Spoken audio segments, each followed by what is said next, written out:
Sur le tarmac de l'aéroport international de Garoua jeudi dernier, les ministres des Transports et de l'administration territoriale. Ils s'y sont rendus à l'effet de vérifier l'effectivité des travaux de réfection qui s'y déroulent depuis quelques semaines. La piste d'atterrissage principalement concernée doit offrir des meilleures conditions d'atterrissage et de décollage aux gros porteurs qui embarqueront les pèlerins pour le Hajj 2025. Ces interventions ont pour objectif de garantir la sécurité des opérations aériennes durant la période du Hajj.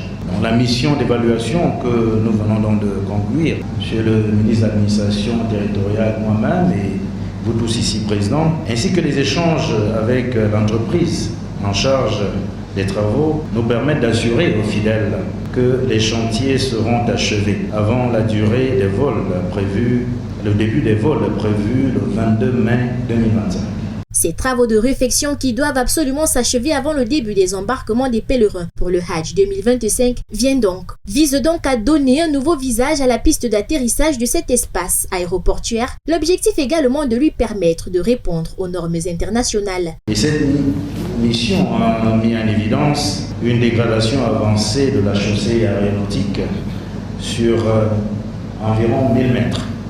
Ces dégradations concernent essentiellement les fissures de joints, les faïences de fatigue, des remontées capillaires, des fractures de dalles, des nids de poules, etc. Face à cette dégradation, vous conviendrez avec nous que dans l'état actuel, la piste ne répond pas aux exigences de sécurité pour accueillir des aéronefs gros porteurs. L'urgence n'est donc plus à signaler, les travaux doivent se poursuivre avec célérité afin de garantir un embarquement sécurisé aux pèlerins du Hajj 2025. ADCSA veille à la bonne exécution des travaux, le gouvernement y met un point d'honneur sous l'impulsion du chef de l'État, Paul Biya.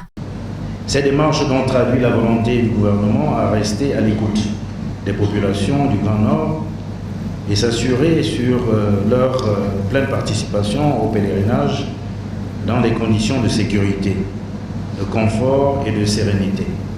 Outre les autorités administratives de la région du Nord, les autorités locales et traditionnelles étaient aussi de la visite. L'occasion d'ailleurs a permis à Sa Majesté Ibrahima El Rachidini, l'amido de Garoua et guide religieux, de saluer au travers d'une prière cette initiative du gouvernement qu'il considère comme une bénédiction pour la communauté musulmane du Nord.